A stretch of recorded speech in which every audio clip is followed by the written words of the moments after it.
The automated tennis match annotator, or ATMAN for short, is a start-to-end framework for the generation of insights from tennis matches. ATMAN generates detailed shot-by-shot data directly from match footage, allows all matches at hand to be easily searched, filtered, and aggregated, and lets the user seamlessly visualize results in a 3D engine. In this video, we break down how ATMAN does all of these things, step by step. First of all, the court lines, and by extension the net, are detected using the probabilistic how-line finding algorithm. To detect the players, ATMAN first synthesizes a background image, a still frame of the court only, against which we can easily detect foreground objects. The players, the ball kids, and the line judges are then clearly visible against this background. ATMAN automatically detects and removes shadows. The remaining contours are player candidates, from which the players can be easily found and tracked. Let's take a look at how ATMAN goes about finding the ball.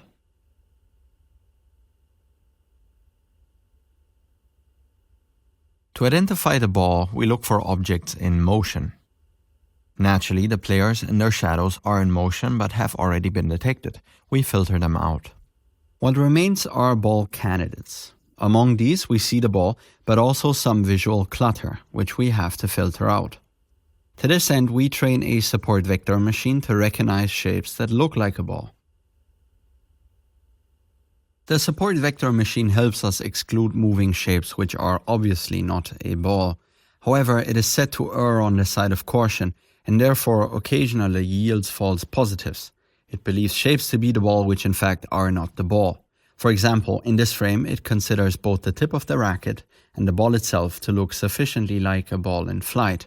To remove those ball shapes that the support vector machine erroneously believes to look like a ball, we implement a particle filter. The particle filter simulates particles that track candidate ball shapes on the screen. The particles obey simple laws of motion and therefore stay close to the ball shapes that actually behave like a traveling ball. In flight, the particles consistently gather around the ball and therefore confirm its position. However, whenever the ball is hit, the particles scatter for a short moment until the ball is relocated. This scattering is eliminated by Kitagawa smoothing. With Kitagawa smoothing, the ball is neatly tracked even at the point of impact.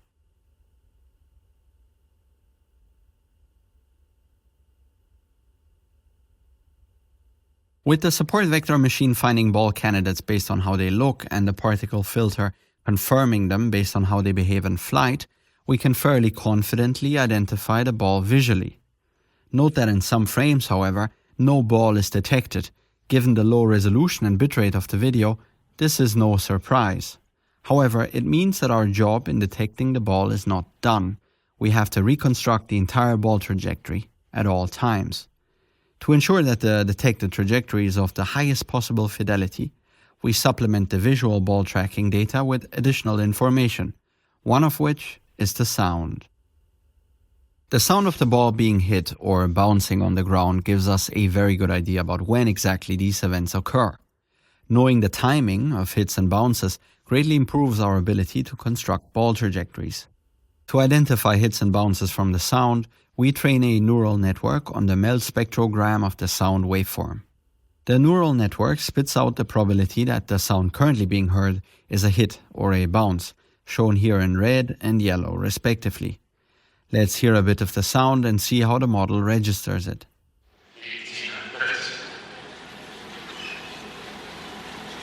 Currently, the model is correctly detecting neither hit nor bounce. Look out now for the spike in the red curve as soon as the serve is hit, indicating that a hit has been detected.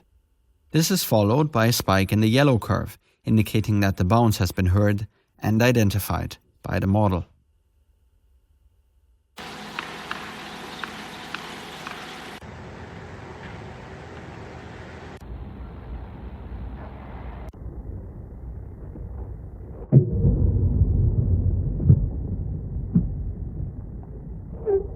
In this manner, the model detects hits and bounces when they occur for the entire rally.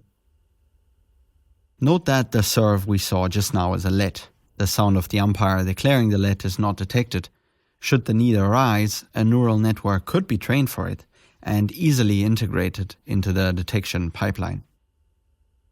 Paired with the visual recognition of the ball in flight, the sound information gives us a very good idea about when and where the ball is hit and when and where it bounces.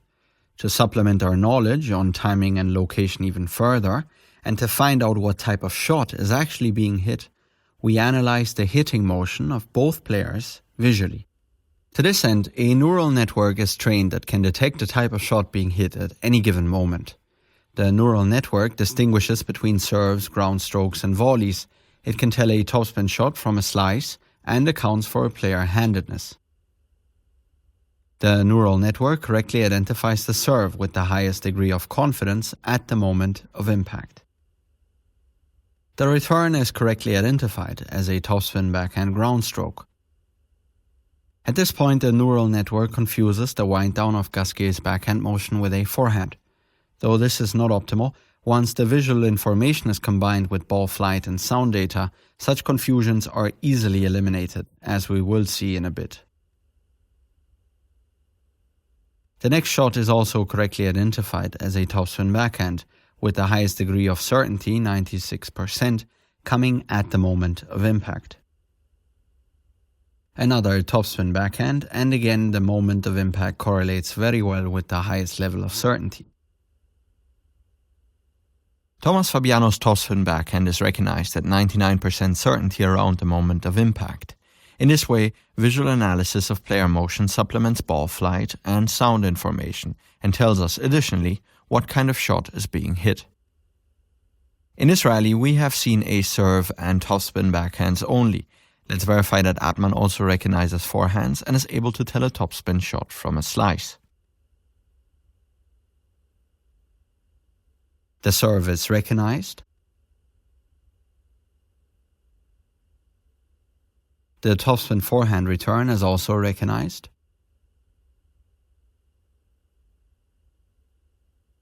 The slice is recognized, but with a small hiccup. In the wind-up, the model thinks Fabiano is about to hit a topspin backhand, but then quickly corrects the slice. The next slice is flawlessly recognized, with the highest certainty coming around the time of impact.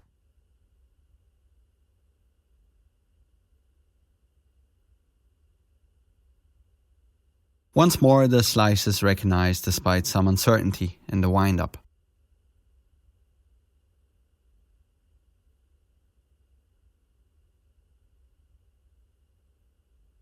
We now have all the ingredients necessary to reconstruct the trajectory of the ball in flight. Trajectories are detected by evaluating all the empirical information we have gathered so far within a physical simulation. The physical simulation takes into account all the forces acting on a ball in flight, like gravity, drag, and lift. Lift is caused by the spin imparted on the ball. If we reverse the spin from backspin to topspin, the lift is reversed accordingly.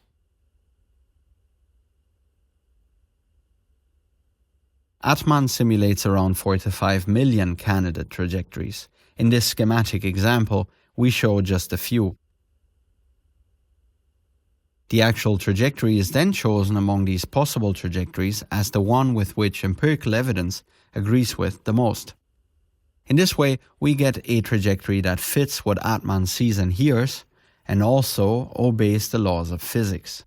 As a nice byproduct, the speed, spin, and launch angle of the ball can be directly read out as the initial conditions that uniquely describe the chosen trajectory. Let's see the trajectory detection in action. Each of the rally's 3 shots occupies its own panel, with the panel in the lower right showing the calculated speed, spin, and angle of the shot. The serve down the middle is well tracked, even though ATMAN sees it having a slight bit more kick than it probably has. The return is well recognized as a backhand slice at 77 km per hour, 2500 RPM, and a launch angle of 10.8 degrees. The server's subsequent forehand is tracked perfectly, flying out of the court at 111 km per hour at a considerable topspin rate of 3,750 RPM. Let us now take a look at the next rally to see more of the trajectory detection at work.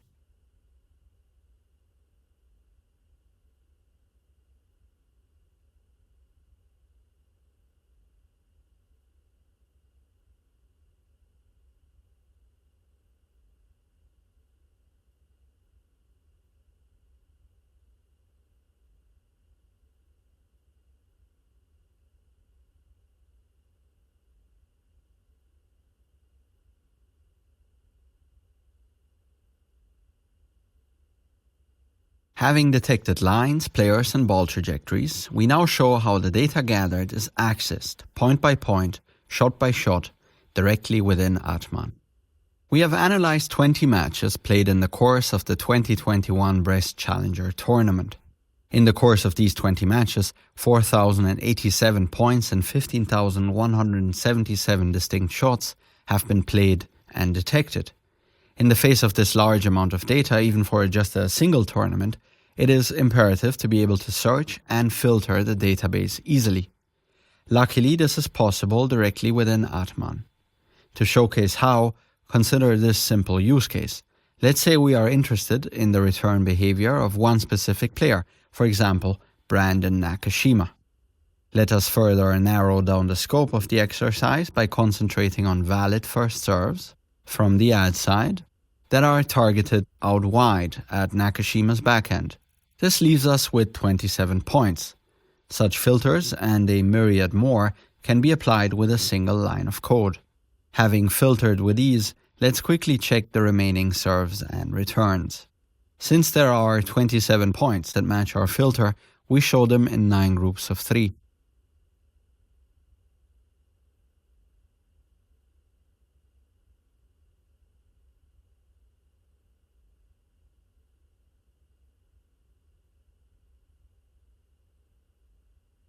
On our filtered data, we can easily produce aggregate statistics, such as the average return speed, spin, depth, and find out how many of these 27 points Brandon Nakashima won. Beyond these aggregate statistics, ATMAN enables us to display visual representations of data. We can, for instance, show the bounce points of all ad-side out-wide returns made after rectifying them to be all on one side of the court. Note that 2 bounce points on the other side of the court stem from mishit returns on serves that were practically aces. Heat maps can also be created with ease. Many more visualizations can be rendered onto the broadcast screen directly in ATMAN. Moreover, the 3D engine contained is so general as to allow us to abstract away from the TV camera. We can render and animate directly in virtual space. In this example, it might be more instructive to look at the heat map from above. Alternatively, we can take a deeper look at a certain aspect of the return trajectories. For example, let's find the typical point from where the return is hit. We can extract average hit height and depth, and we can visualize the average return launch angle with ease. To this end, we make as if all shots had originated from the mean impact point, and seamlessly build axes and a mean launch angle vector into the scene.